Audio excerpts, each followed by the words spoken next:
नमस्कार, UP express में आप सभी का स्वागत है। मैं हूं नीलू और आप खबरों की शुरुआत करते हैं। तो महेश नेगी काले कारनामों की शुरुआत कोई आजकल की बात नहीं है। ये कहानी तो सालों पुरानी है। जब महेश नेगी और प्रीति की मुलाकात हुई तो उस वक्त महेश नेगी विधायक नहीं थे, लेकिन महेश को खेल और खिलाड़ी और लड़कियां बहुत पसंद थी। प्रीति की भी मुलाकात कुछ ऐसी ही परिस्थितियों में हुई।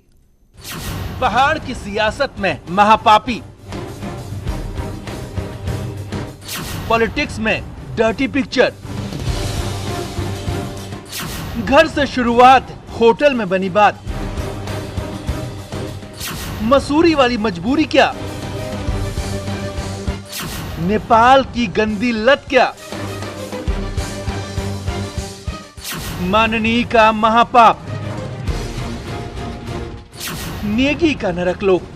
सियासत में कुछ ही साल पहले कदम रखने वाले महेश नेगी डर्टी पॉलिटिक्स के सरताज बनकर उभरे हैं। आरोप गंभीर हैं। युवती ने माननीय को अपनी बच्ची का पिता बताया है। कहानी द्वाराहाट के घर से जरूर शुरू हुई, लेकिन मसूरी, हल्द्वानी और नेपाल तक में इसकी किस्सा गोई हुई। सियासत की इस डर्टी पिक्चर में 5 करोड़ का दावा हुआ तो ब्लैकमेलिंग के छींटे भी आए, लेकिन पाप लीला का ये सच कहीं ज्यादा घिनौना, कहीं ज्यादा शातिर था। तो लेकर चलेंगे आपको भी नेगी के नरकलोक में। आप बने रहिए।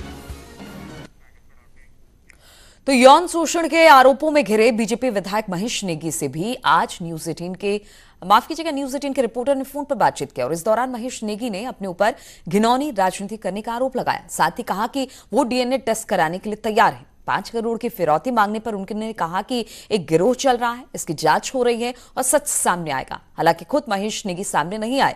न्यूज 18 की टीम विधायक के घर पर भी पहुंची, लेकिन नेगी वहां पर भी नहीं मिले।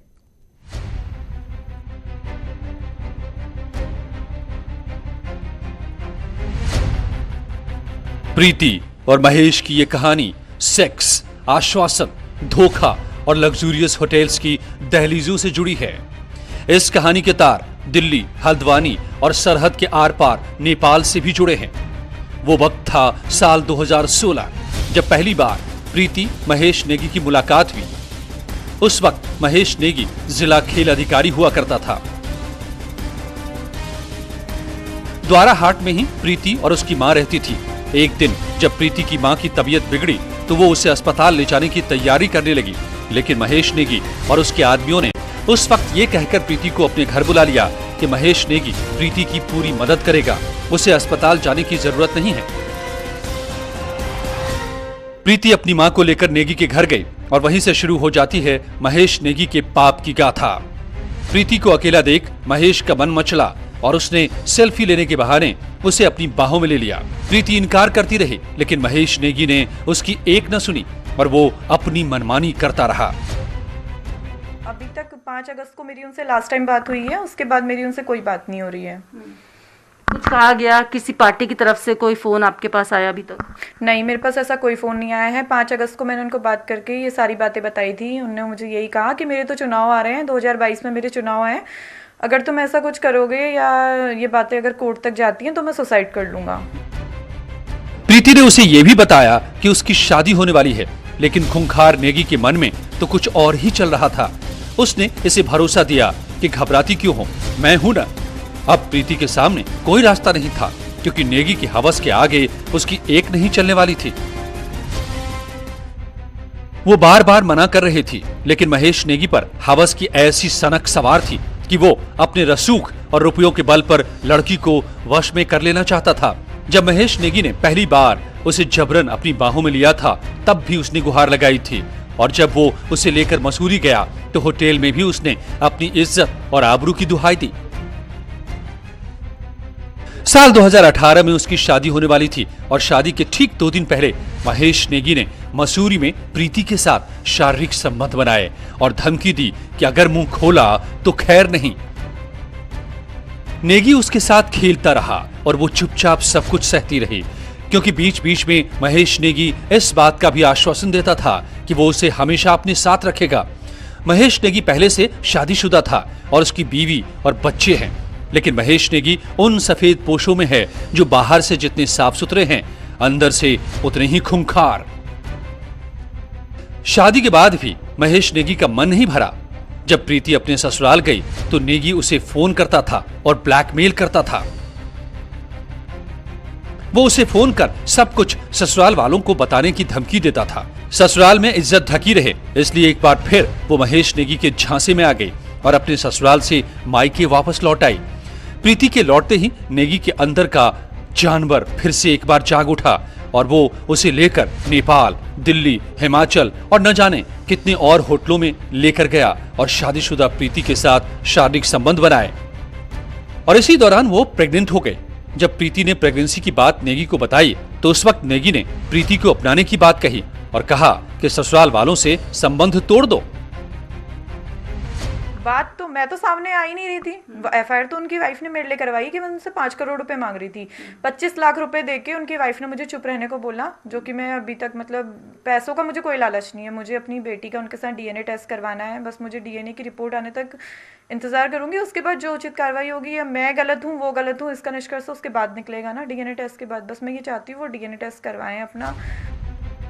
प्रीति का पति बीएसएफ में है और नेगी के कहने पर प्रीति ने पति के खिलाफ घरेलू हिंसा का मुकदमा दर्ज करवा दिया। हालांकि अब प्रीति के ससुराल वालों को उसके और महेश नेगी के संबंध के बारे में पता चल चुका था, इसलिए प्रीति को घर से निकाल दिया। 18 मई 2020 को प्रीति ने शामली के अस्पताल में एक बच्ची को जन्म दिया।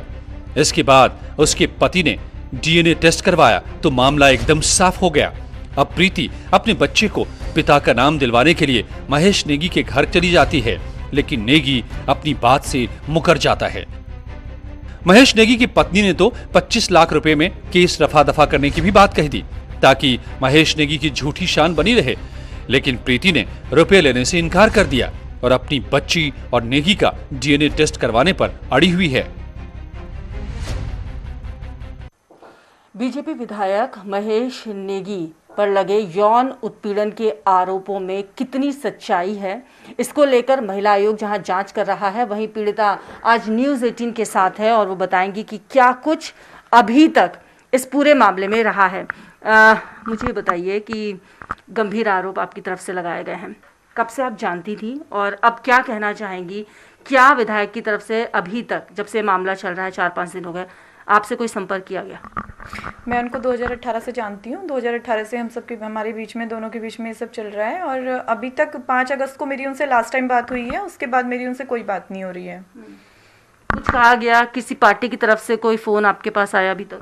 नहीं, मेरे पास ऐसा कोई फ़ोन नहीं आया है। 5 अगस्त को मैंने उनको बात करके ये सारी बातें बताई थी। उन्होंने मुझे यही कहा कि मेरे तो चुनाव आ रहे हैं, 2022 में मेरे चुनाव हैं, अगर तुम ऐसा कुछ करोगे या ये बातें अगर कोर्ट तक जाती हैं तो मैं सुसाइड कर लूँगा।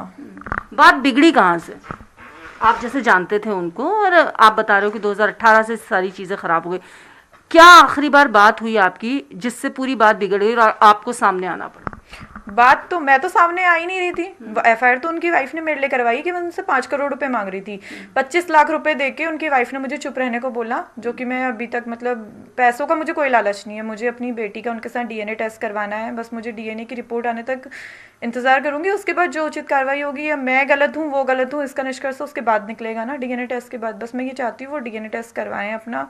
उनकी वाइफ के ने जितने भी मेरे पे आरोप लगाए हैं सारे आरोप झूठे हैं। मैंने उनसे कोई पैसे नहीं मांगे और ना मुझे अभी कोई पैसे चाहिए, मुझे बस डीएनए की रिपोर्ट चाहिए। आप ये भी कह रही हैं कि आमने सामने होकर बातचीत होनी चाहिए, वो बात नहीं करना चाह रहे हैं आपसे? उसके बाद आपने 5 अगस्त के बाद उनको कॉल किया था? नहीं, मैंने 5 अगस्त के बाद उनको कोई कॉल नहीं किया था। जब मेरी बात उनकी वाइफ से हुई थी, उस दिन उनके बार बार मेरे पास फ़ोन आ रहे थे, मुझे फ़ोन कर रहे थे, मैंने उनसे कोई बात नहीं करी। उनकी वाइफ से मेरी बात हो गई थी। उसके बाद वो खुद ही आके यहाँ मुझसे मिली है। वो कह रही है कि मैंने उनको मिलने बुलाया है, ऐसा नहीं है, वो खुद ही आके मुझसे मिली है यहाँ पे।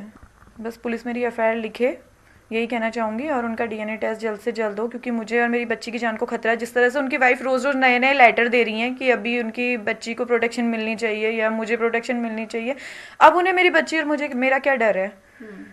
वो इसलिए सामने आए, मुझसे बात करें। अभी आपको सब सुन रहे हैं, क्या कुछ कहना चाहेंगे? विधायक साहब को भी आप कुछ कहना चाहती हैं? नहीं, मैं कुछ नहीं कहना चाहती। चलिए, बहुत बहुत शुक्रिया हमसे बातचीत करने के लिए। ये आपने सुना पीड़िता को, और वो कह रही हैं कि उनको और उनकी बच्ची को जान का खतरा है। पुलिस सहयोग नहीं कर रही है इस पूरे मामले में, और अब उनको जो उम्मीद है वो महिला आयोग से है, वहाँ पर वो दरख्वास्त करेंगी।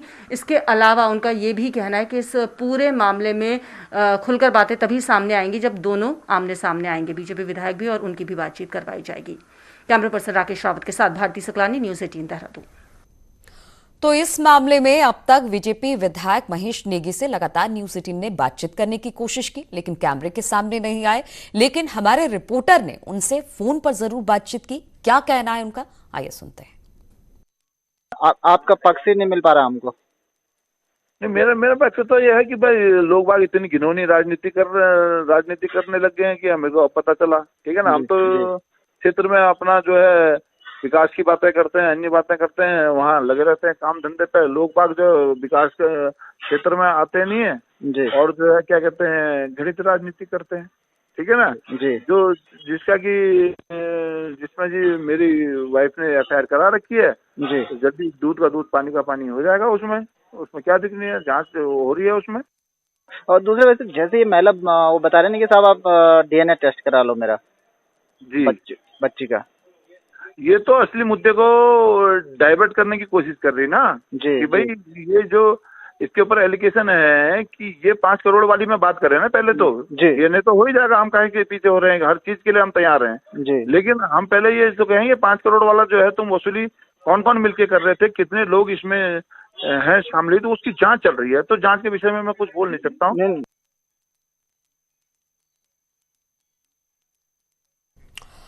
और अब बात गैंगस्टर विकास दुबे और उनके गुर्गों की करें तो गुर्गे धर्मेंद्र उर्फ धीरू दुबे ने पुलिस को चकमा देकर कोर्ट में सरेंडर कर दिया। धर्मेंद्र पर 1 लाख का इनाम घोषित था। गैंगस्टर विकास दुबे के एक और गुर्गे ने कानपुर जिला कोर्ट में सरेंडर कर दिया। बिगरू कांड में शामिल धर्मेंद्र उर्फ धीरू दुबे पर पुलिस ने 1 लाख रुपए का इनाम घोषित किया हुआ था, जो चौबेपुर के 8 पुलिसकर्मियों के नरसंहार के बाद से फरार चल रहा था। यूपी पुलिस और STF की टीम धर्मेंद्र की तलाश में जुटी थी, लेकिन सबको चकमा देते हुए धर्मेंद्र बाकायदा वकील की ड्रेस पहन के जिला कोर्ट पहुँच चुका था। जज के सामने उसने सरेंडर कर दिया। इस दौरान सरेंडर की सूचना पर पहुंची पुलिस की टीम से वकीलों की झड़प भी देखने को मिली। कोर्ट परिसर में STF की टीम आने पर वकीलों ने CJM से पुलिस की शिकायत भी की, जिस पर CJM ने फोन कर स्थानीय पुलिस को मौके पर बुलाया। स्पेशल जज ने विकास दुबे के गुर्गे धर्मेंद्र दुबे को 14 दिन की न्यायिक हिरासत में भेज दिया है। आपको बता दें 2-3 जुलाई को विकास दुबे और उसके गुर्गों ने 8 पुलिसकर्मियों की हत्या कर दी थी। इस पूरे मामले में पुलिस ने विकास दुबे समेत 6 अपराधियों को एनकाउंटर में मार गिराया, जबकि कई इनामी बदमाशों को गिरफ्तार किया गया है। और कानपुर के चर्चित संजीत अपहरण और हत्याकांड की गुत्थी सुलझाने के लिए अब पुलिस आरोपियों की ब्रेन मैपिंग और नार्को टेस्ट कराने जा रही है।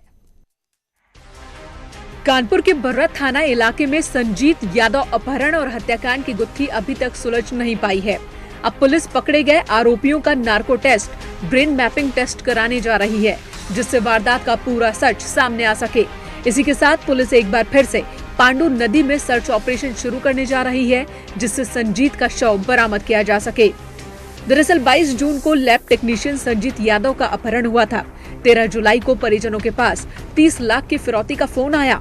परिजनों का दावा है कि पुलिस के कहने पर फिरौती की रकम दी गई, लेकिन पुलिस लगातार फिरौती से इनकार करती रही। फिरौती की रकम को लेकर अब तक असमंजस बरकरार है। वहीं संजीत के परिजन लगातार CBI जांच की भी मांग कर रहे हैं। हालांकि पुलिस इस मामले में 4 आरोपियों को गिरफ्तार कर चुकी है, लेकिन परिजन पुलिस के दावे पर लगातार सवाल खड़े कर रहे हैं। और प्रदेश में कई जगहों से मारपीट और गुंडागर्दी की घटनाएं सामने आई है। कानपुर में पुलिस बेकाबू दिखाई दी तो गाजियाबाद में आपस में 2 गुट भिड़ गए। कानपुर में पनकी थाना पुलिस का अजीबोगरीब कारनामा सामने आया। यहां गुडवर्क दिखाने की होड़ में पुलिस की मनमानी देखने को मिली। बताया जा रहा है कि वो बेकसूर युवक को उठाने पहुंची थी, जिसका लोगों ने विरोध किया, जिसके बाद गलती का एहसास होने पर पुलिसकर्मी बैरंग लौट आए।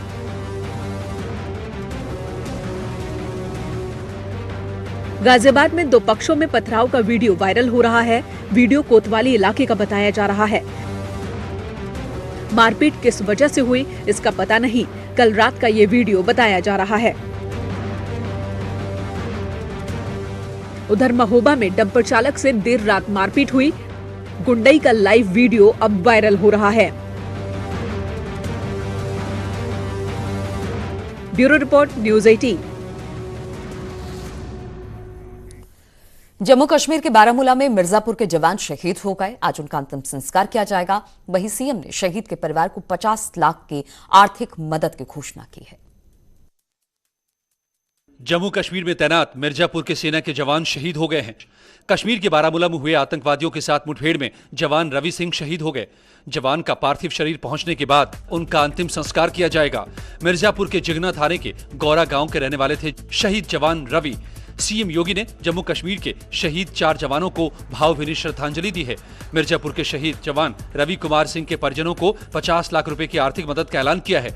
परिवार के एक सदस्य को सरकारी नौकरी देने के साथ मिर्जापुर में एक सड़क का नामकरण शहीद के नाम पर करने की भी घोषणा की है।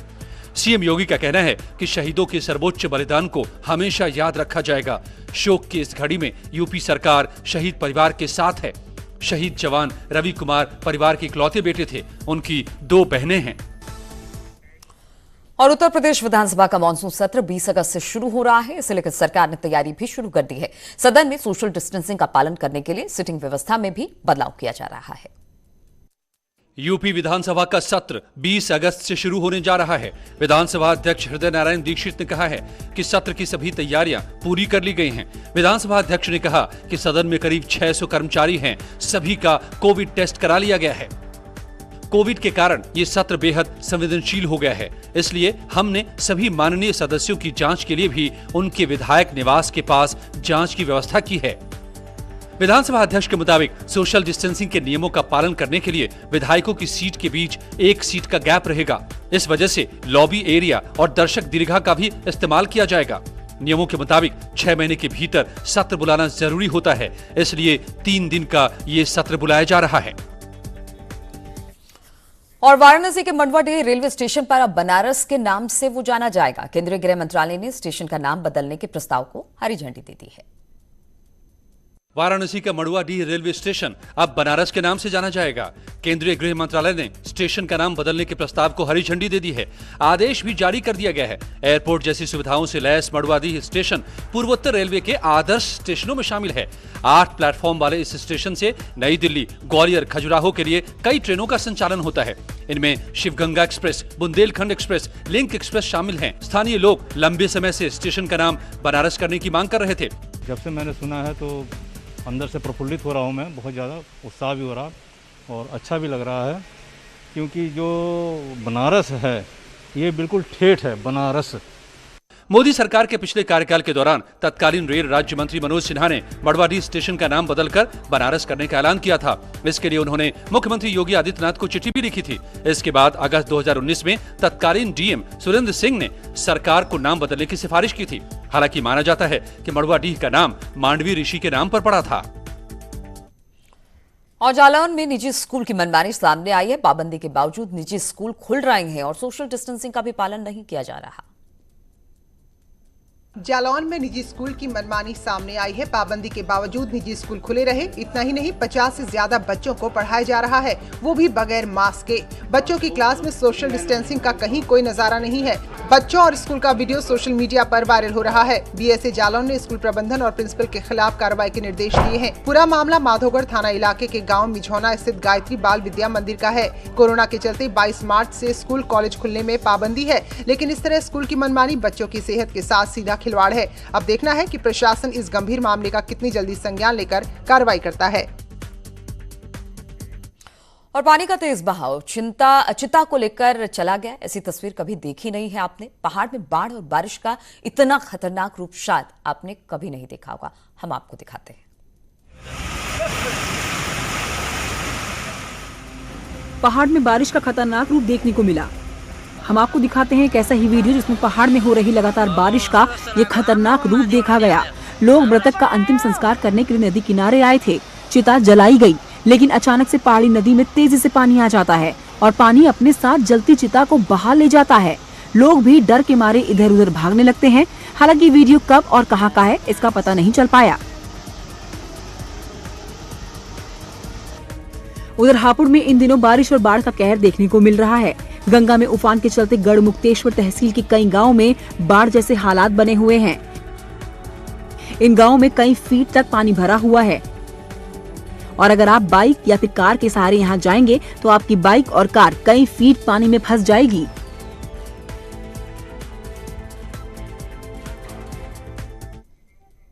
और आइए अब आपको बुलंदशहर और बाराबंकी की बाढ़ की तस्वीरें दिखाते हैं। पहाड़ों पर लगातार हो रही बारिश से नदियों का जलस्तर बढ़ा हुआ है, जिसने मैदानी इलाके में कहर ढाया है।